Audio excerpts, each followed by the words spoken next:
ಸ್ನೇಹಿತರೆ, ಸುತ್ತಮುತ್ತಲು ಯೂಟ್ಯೂಬ್ ಚಾನಲ್ಗೆ ನಿಮ್ಮೆಲ್ಲರಿಗೂ ಸ್ವಾಗತ ಸುಸ್ವಾಗತ. ಭೂಮಿಯ ಕೊನೆಯ ಹಂಚಿನಲ್ಲಿ ನಕ್ಷೆಗಳು ಕೊನೆಗೊಳ್ಳುವ ಮತ್ತು ನಾಗರಿಕತೆಯ ಶಬ್ದವೂ ಮಾಯವಾಗುವ ಒಂದು ಸ್ಥಳ ಇದೆ. ಇಲ್ಲಿ ಆಕಾಶ ಮತ್ತು ಸಮುದ್ರದ ನಡುವೆ ಇರೋ ಗಡಿರೇಖೆಯೇ ಕಾಣೋದಿಲ್ಲ. ಗಾಳಿಯ ಶಬ್ದವೇ ಎಚ್ಚರಿಕೆಯಿಂದ ಕೇಳಿಸುತ್ತೆ. ಕೆಲವೊಮ್ಮೆ ಸಮುದ್ರ ಕನ್ನಡಿಯಂತೆ ನಿಶಬ್ದವಾಗಿರುತ್ತೆ. ಆದರೆ ಕೆಲವೇ ನಿಮಿಷಗಳಲ್ಲಿ ಅದೇ ಸಮುದ್ರ ಭೂಮಿಯ ಅತ್ಯಂತ ಕ್ರೂರ ರಾಕ್ಷಸನಾಗಿ ಬದಲಾಗುತ್ತೆ.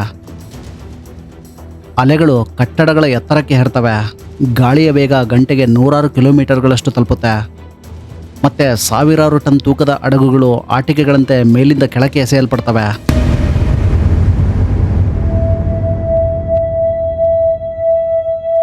ದಕ್ಷಿಣ ಅಮೆರಿಕದ ಕೊನೆಯ ತುದಿ ಮತ್ತು ಅಂಟಾರ್ಟಿಕಾದ ನಡುವೆ ಇರೋ ಈ ಕಿರಿದಾದ ಸಾಗರ ಮಾರ್ಗವನ್ನು ನಾವು ಡ್ರೇಕ್ ಪ್ಯಾಸೇಜ್ ಅಂತ ಕರಿತೀವಿ.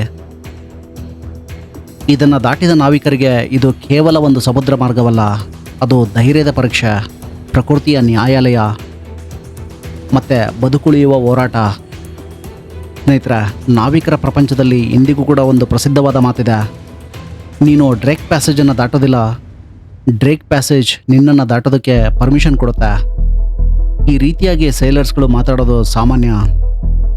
ಹಾಗಾದರೆ ಈ ಸಮುದ್ರ ಯಾಕೆ ಇಷ್ಟೊಂದು ಅಪಾಯಕಾರಿ? ಯಾಕೆ ಶತಮಾನಗಳಿಂದ ಸಾವಿರಾರು ಜೀವಗಳನ್ನು ಬಲಿ ತೆಗೆದುಕೊಂಡಿದೆ? ಮತ್ತು ಯಾಕೆ ಇಂದಿಗೂ ಕೂಡ ವಿಶ್ವದ ಅತ್ಯಾಧುನಿಕ ಹಡಗುಗಳು ಕೂಡ ಇದನ್ನು ಸಂಪೂರ್ಣವಾಗಿ ನಿಯಂತ್ರಿಸೋದಕ್ಕೆ ಸಾಧ್ಯವಾಗಿಲ್ಲ? ಇಂದು ನಾವು ಭೂಮಿಯ ಮೇಲಿನ ಅತ್ಯಂತ ಅನಿಶ್ಚಿತ ಮತ್ತು ಭಯಾನಕ ಸಾಗರದ ಒಳಗಿರುವ ರಹಸ್ಯವನ್ನು ಈ ವಿಡಿಯೋ ಮೂಲಕ ತಿಳಿದುಕೊಳ್ಳೋಣ. ಅದಕ್ಕೂ ಮೊದಲು ನೀವು ನಮ್ಮ ಸುತ್ತಮುತ್ತಲು ಯೂಟ್ಯೂಬ್ ಚಾನಲ್ಗೆ ಸಬ್ಸ್ಕ್ರೈಬ್ ಆಗದೆ ಹೋದರೆ ಸಬ್ಸ್ಕ್ರೈಬ್ ಆಗಿ. ಈ ವಿಡಿಯೋ ನಿಮಗೆ ಇಷ್ಟ ಆದರೆ ಲೈಕ್ ಮತ್ತು ಶೇರ್ ಮಾಡೋದನ್ನು ಮರಿಬೇಡಿ. ಸ್ನೇಹಿತರೆ, ಡ್ರೇಕ್ ಪ್ಯಾಸೇಜ್ ಭೂಮಿಯ ಮೇಲಿನ ಅತ್ಯಂತ ಪ್ರಸಿದ್ಧ ಮತ್ತು ಅಪಾಯಕಾರಿ ಸಾಗರ ಮಾರ್ಗಗಳಲ್ಲಿ ಒಂದಾಗಿದೆ. ಇದು ದಕ್ಷಿಣ ಅಮೆರಿಕದ ಚಿಲಿಯ ಕೇಪ್ ಹಾರ್ನ್ ಮತ್ತು ಅಂಟಾರ್ಟಿಕ್ ಪರ್ಯಾಯ ದ್ವೀಪದ ನಡುವೆ ಸುಮಾರು 800ರಿಂದ 1000 ಕಿಲೋಮೀಟರ್ ಅಗಲದಲ್ಲಿ ಹರಡಿಕೊಂಡಿದೆ. ಮೊದಲ ನೋಟಕ್ಕೆ ಇದು ಸಾಮಾನ್ಯ ತೆರೆದ ಸಮುದ್ರದಂತೆ ಕಾಣಿಸುತ್ತೆ. ಆದರೆ ಇದೇ ತೆರೆದ ಜಾಗವೇ ಅದರ ದೊಡ್ಡ ಶಕ್ತಿ ಮತ್ತು ದೊಡ್ಡ ಅಪಾಯವಾಗಿದೆ. ಈ ಪ್ರದೇಶದಲ್ಲಿ ಯಾವುದೇ ದೊಡ್ಡ ದ್ವೀಪಗಳಿಲ್ಲ, ಯಾವುದೇ ಪರ್ವತಗಳಿಲ್ಲ, ಗಾಳಿಯನ್ನು ತಡೆಯುವ ಯಾವುದೇ ಭೂಭಾಗವಿಲ್ಲ. ಅದಕ್ಕಾಗಿಯೇ ದಕ್ಷಿಣ ಮಹಾಸಾಗರದಿಂದ ಸಾವಿರಾರು ಕಿಲೋಮೀಟರ್ ದೂರದಿಂದ ಬರೋ ಬಲಿಷ್ಠ ಗಾಳಿಗಳು ಯಾವುದೇ ಅಡ್ಡಿ ಇಲ್ಲದೆ ಇಲ್ಲಿ ಅಪ್ಪಳಿಸ್ತವೆ. ಪರಿಣಾಮವಾಗಿ ಸಮುದ್ರದ ಮೇಲ್ಮೈ ಕೆಲವೇ ಕ್ಷಣಗಳಲ್ಲಿ ಶಾಂತ ಸ್ಥಿತಿಯಿಂದ ಭೀಕರ ಅಲೆಗಳ ಸಮುದ್ರವಾಗಿ ಬದಲಾಗುತ್ತೆ. ಡ್ರೇಕ್ ಪ್ಯಾಸೇಜ್ ಕೇವಲ ಅಟ್ಲಾಂಟಿಕ್ ಮತ್ತು ಪೆಸಿಫಿಕ್ ಸಾಗರಗಳನ್ನು ಸಂಪರ್ಕಿಸುವ ಮಾರ್ಗವಲ್ಲ, ಇದು ವಿಶ್ವದ ಎಲ್ಲ ಸಾಗರಗಳು ಪರಸ್ಪರ ಸಂಪರ್ಕ ಹೊಂದುವ ಒಂದು ಪ್ರಮುಖ ಕೇಂದ್ರವಾಗಿದೆ. ಭೂಮಿಯ ಮೇಲಿನ ಬೇರೆ ಯಾವುದೇ ಸ್ಥಳದಲ್ಲಿ ಇಷ್ಟು ದೊಡ್ಡ ಪ್ರಮಾಣದ ನೀರು ನಿರಂತರವಾಗಿ ಹರಿಯೋದಿಲ್ಲ. ಇದೇ ಕಾರಣದಿಂದ ಈ ಪ್ರದೇಶ ಜಾಗತಿಕ ಸಾಗರ ವ್ಯವಸ್ಥೆ ಮತ್ತು ಹವಾಮಾನದಲ್ಲಿ ಅತ್ಯಂತ ಪ್ರಮುಖ ಪಾತ್ರವನ್ನು ವಹಿಸುತ್ತೆ. ಈ ಕತೆ ಇತ್ತೀಚಿನದಲ್ಲ. ಸುಮಾರು 30ರಿಂದ 40 ಮಿಲಿಯನ್ ವರ್ಷಗಳ ಹಿಂದೆ ಅಂಟಾರ್ಟಿಕಾ ಮತ್ತು ದಕ್ಷಿಣ ಅಮೆರಿಕ ಒಂದೇ ಭೂಭಾಗದಲ್ಲಿದ್ವು. ನಂತರ ಟ್ಯಾಕ್ಟನಿಕ್ ಪ್ಲೇಟ್ಗಳ ನಿಧಾನ ಚಲನೆಯಿಂದ ಈ ಎರಡೂ ಖಂಡಗಳು ಬೇರ್ಪಡತೊಡಗಿದ್ವು. ಲಕ್ಷಾಂತರ ವರ್ಷಗಳ ನಂತರ ಅವುಗಳ ನಡುವೆ ವಿಶಾಲವಾದ ಸಾಗರ ಮಾರ್ಗ ನಿರ್ಮಾಣವಾಯಿತು. ಈ ಬದಲಾವಣೆ ಭೂಮಿಯ ಇತಿಹಾಸವನ್ನೇ ಬದಲಾಯಿಸಿತು. ಈ ಹೊಸ ಮಾರ್ಗದ ಮೂಲಕ ಅಂಟಾರ್ಟಿಕ್ ಸರ್ಕಂಪೋಲರ್ ಕರೆಂಟ್ ಎಂಬ ಪ್ರಬಲ ಸಾಗರ ಪ್ರವಾಹ ಹುಟ್ಟುಕೊಳ್ತು. ಇದು ಭೂಮಿಯ ಸುತ್ತ ಸಂಪೂರ್ಣವಾಗಿ ಸುತ್ತುವ ಏಕೈಕ ಸಾಗರ ಪ್ರವಾಹವಾಗಿದೆ. ಯಾವುದೇ ಭೂಭಾಗ ಇದನ್ನು ತಡೆಯುವುದಿಲ್ಲ. ಪ್ರತಿ ಸೆಕೆಂಡಿಗೆ ಕೋಟ್ಯಾಂತರ ಲೀಟರ್ ನೀರನ್ನು ಸಾಗಿಸುವ ಈ ಪ್ರವಾಹ ಭೂಮಿಯ ಎಲ್ಲ ನದಿಗಳ ಒಟ್ಟು ಹರಿವಿಗಿಂತ ಅನೇಕ ಪಟ್ಟು ಹೆಚ್ಚು ಶಕ್ತಿಯನ್ನು ಹೊಂದಿದೆ. ಇದೇ ಪ್ರವಾಹ ಅಂಟಾರ್ಟಿಕಾವನ್ನು ಬೆಚ್ಚಗಿನ ಉತ್ತರ ನೀರಿನಿಂದ ಪ್ರತ್ಯೇಕಿಸಿ ಅದನ್ನು ಶಾಶ್ವತ ಹಿಮಖಂಡವಾಗಿ ಉಳಿಯುವಂತೆ ಮಾಡಿತ್ತು. ವಿಜ್ಞಾನಿಗಳ ಪ್ರಕಾರ ಈ ಪ್ರವಾಹವೇ ಇಂದಿನ ಜಾಗತಿಕ ಹವಾಮಾನ ವ್ಯವಸ್ಥೆಯ ಪ್ರಮುಖ ಆಧಾರಗಳಲ್ಲಿ ಒಂದಾಗಿದೆ. ಆದರೆ ಇದೇ ಪ್ರವಾಹ ಡ್ರೇಕ್ ಪ್ಯಾಸೇಜ್ ಮೂಲಕ ಹಾದು ಹೋಗುವಾಗ ತನ್ನ ಸಂಪೂರ್ಣ ಶಕ್ತಿಯನ್ನು ಪ್ರದರ್ಶಿಸುತ್ತೆ. ಇದನ್ನು ನಿಧಾನಗೊಳಿಸೋದಕ್ಕೆ ಯಾವುದೇ ಭೂಭಾಗವಿಲ್ಲದ ಕಾರಣ ನೀರಿನ ವೇಗ ಮತ್ತು ಗಾಳಿಯ ಶಕ್ತಿ ಒಂದಕ್ಕೊಂದು ಸೇರಿ ಭಯಾನಕ ಅಲೆಯನ್ನು ಸೃಷ್ಟಿಸ್ತವೆ. ಕೆಲವೊಮ್ಮೆ ಈ ಅಲೆಗಳು 10ರಿಂದ 15 ಮೀಟರ್ ಎತ್ತರವನ್ನು ತಲುಪ್ತವೆ. ಅಪರೂಪದ ಸಂದರ್ಭಗಳಲ್ಲಿ ಅವು ಇನ್ನೂ ದೊಡ್ಡದಾಗ್ಬೋದು. ಇಂತಹ ಅಲೆಗಳ ನಡುವೆ ಸಿಲುಕಿದ ಹಡಗು ಸಮುದ್ರದ ಮೇಲೆ ತೇಲುವ ಆಟಿಕೆ ಅಂತಾಗುತ್ತೆ. ಡ್ರೇಕ್ ಪ್ಯಾಸೇಜ್ನ ಮತ್ತೊಂದು ದೊಡ್ಡ ಅಪಾಯ ಅಂತಂದರೆ ಇಲ್ಲಿ ಸೇರುವ 3 ವಿಭಿನ್ನ ಸಮುದ್ರ ವ್ಯವಸ್ಥೆಗಳು. ಅಟ್ಲಾಂಟಿಕ್ ಮಹಾಸಾಗರ, ಪೆಸಿಫಿಕ್ ಮಹಾಸಾಗರ ಮತ್ತು ದಕ್ಷಿಣ ಮಹಾಸಾಗರದ ನೀರು ಇಲ್ಲಿ ಪರಸ್ಪರ ಡಿಕ್ಕಿ ಹೊಡೆಯುತ್ತೆ. ಪ್ರತಿ ಸಾಗರವು ತನ್ನದೇ ಉಷ್ಣಾಂಶ, ಸಾಂದ್ರತೆ ಮತ್ತು ಹರಿವಿನ ದಿಕ್ಕನ್ನು ಹೊಂದಿದೆ. ಈ 3 ಶಕ್ತಿಗಳು ಒಂದೇ ಸ್ಥಳದಲ್ಲಿ ಮುಖಾಮುಖಿಯಾದಾಗ ಸಮುದ್ರದ ವರ್ತನೆ ಕ್ಷಣಾರ್ಧದಲ್ಲಿ ಬದಲಾಗುತ್ತೆ. ಕೆಲವೇ ಗಂಟೆಗಳ ಹಿಂದೆ ಶಾಂತವಾಗಿದ್ದ ನೀರು ಏಕಾಏಕಿ ಭೀಕರ ಬಿರುಗಾಳಿಯಾಗಿ ಪರಿವರ್ತನೆ ಆಗುತ್ತೆ. ಈ ಪ್ರದೇಶದ ಗಾಳಿಗಳಿಗೆ ನಾವಿಕರು ವಿಶೇಷ ಹೆಸರುಗಳನ್ನು ನೀಡಿದ್ದಾರೆ. ಅವುಗಳಿಗೆ ರೋರಿಂಗ್ 40s, ಫ್ಯೂರಿಯಸ್ 50s ಮತ್ತು ಸ್ಕಿಮ್ಮಿಂಗ್ 60s. ಈ ಹೆಸರುಗಳು ಕೇವಲ ಕಾವ್ಯಾತ್ಮಕ ಪದಗಳಲ್ಲ, ಅವು ಇಲ್ಲಿನ ನಿಜವಾದ ಪರಿಸ್ಥಿತಿಯನ್ನು ಪ್ರತಿಬಿಂಬಿಸ್ತವೆ. ನಿರಂತರವಾಗಿ ಬೀಸುವ ಬಲಿಷ್ಠ ಪಶ್ಚಿಮ ಗಾಳಿಗಳು ಈ ಹಡಗುಗಳನ್ನು ನಿಯಂತ್ರಿಸುವುದನ್ನೇ ಕಷ್ಟವಾಗಿಸ್ತವೆ. ಇತಿಹಾಸದ ದೃಷ್ಟಿಯಿಂದ ಈ ಸಮುದ್ರ ರಹಸ್ಯ ಮತ್ತು ದುರಂತಗಳಿಂದ ತುಂಬಿದೆ.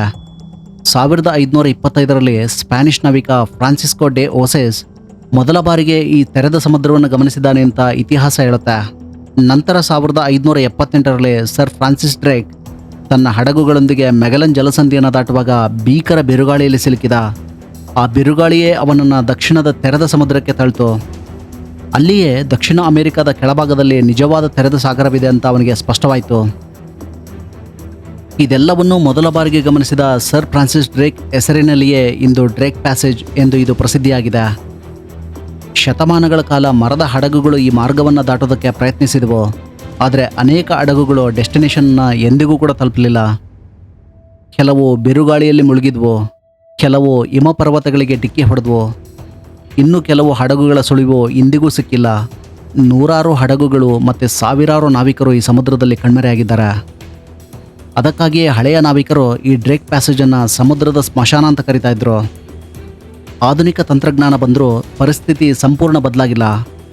ಇಂದಿನ ಅತ್ಯಾಧುನಿಕ ಕ್ರೂಸ್ ಹಡಗುಗಳು, ಸಂಶೋಧನಾ ನೌಕೆಗಳು ಮತ್ತು ಐಸ್ ಬ್ರೇಕರ್ಗಳು ಸಹ ಡ್ರೇಕ್ ಪ್ಯಾಸೇಜನ್ನು ದಾಟುವ ಮೊದಲು ಹವಾಮಾನ ಮುನ್ಸೂಚನೆಯನ್ನು ಬಹಳ ಎಚ್ಚರಿಕೆಯಿಂದ ಪರಿಶೀಲಿಸ್ತವೆ. ಕೆಲವೊಮ್ಮೆ ಹವಾಮಾನ ಅನುಕೂಲಕರವಾಗಿದ್ದರೆ ಈ ಪ್ರಯಾಣವನ್ನು ನಾವಿಕರು ಡ್ರೇಕ್ ಲೇಕ್ ಅಂತ ಕರೀತಾರೆ. ಯಾಕೆಂದರೆ ಸಮುದ್ರ ಶಾಂತ ಸರೋವರದಂತೆ ಕಾಣಿಸುತ್ತೆ. ಆದರೆ ಅದೇ ಮಾರ್ಗದಲ್ಲಿ ಕೆಲವೇ ಗಂಟೆಗಳಲ್ಲಿ ಡ್ರೇಕ್ ಶೇಕ್ ಆಗಿ ಬದಲಾಗುತ್ತೆ. ಆಗ ಅಲೆಗಳು ಹಡಗನ್ನು ಎಡಬಲಕ್ಕೆ ಎಸಿತವೆ. ಪ್ರಯಾಣಿಕರಿಗೆ ತೀವ್ರ ಸಮುದ್ರ ಅಸ್ಪಷ್ಟತೆ ಉಂಟಾಗುತ್ತೆ ಮತ್ತು ಅನುಭವಿಗಳಾದ ನಾವಿಕರಿಗೂ ಕೂಡ ಇದು ಸವಾಲಾಗುತ್ತೆ. ಇಂದು ಅಂಟಾರ್ಟಿಕಾಗೆ ಹೋಗುವ ಬಹುತೇಕ ವೈಜ್ಞಾನಿಕ ಸಂಶೋಧನಾ ಹಡಗುಗಳು ಮತ್ತು ಪ್ರವಾಸಿ ಕ್ರೂಸ್ಗಳು ಇದೇ ಮಾರ್ಗವನ್ನು ಬಳಸ್ತವೆ. ಈ ಅಪಾಯಕಾರಿ ಪ್ರಯಾಣದ ನಂತರ ಭೂಮಿಯ ಅತ್ಯಂತ ಪ್ರತ್ಯೇಕ ಖಂಡವಾದ ಅಂಟಾರ್ಟಿಕಾವನ್ನು ತಲುಪೋದಕ್ಕೆ ಸಾಧ್ಯವಾಗುತ್ತೆ. ಆದ್ದರಿಂದ ಡ್ರೇಕ್ ಪ್ಯಾಸೇಜ್ ಕೇವಲ ಒಂದು ಸಾಗರ ಮಾರ್ಗವಲ್ಲ, ಇದು ಅಂಟಾರ್ಟಿಕಾದ ಗೇಟ್ವೇ ಆಗಿದೆ. ಆದರೆ ಈ ಸಮುದ್ರ ನಮಗೆ ಮತ್ತೊಂದು ಪಾಠವನ್ನು ಕಲಿಸುತ್ತೆ. ಎಷ್ಟೇ ಆಧುನಿಕ ತಂತ್ರಜ್ಞಾನ, ಬೃಹತ್ ಹಡಗುಗಳು ಮತ್ತು ಅತ್ಯಾಧುನಿಕ ನಾವಿಗೇಷನ್ ವ್ಯವಸ್ಥೆಗಳಿದ್ರೂ ಕೂಡ ಪ್ರಕೃತಿಯ ಮುಂದೆ ಮಾನವ ಇನ್ನೂ ಸಣ್ಣವನೇ. ಇಲ್ಲಿ ಅಂತಿಮ ನಿರ್ಧಾರ ತೆಗೆದುಕೊಳ್ಳೋದು ಮನುಷ್ಯನಲ್ಲ, ಸಮುದ್ರ.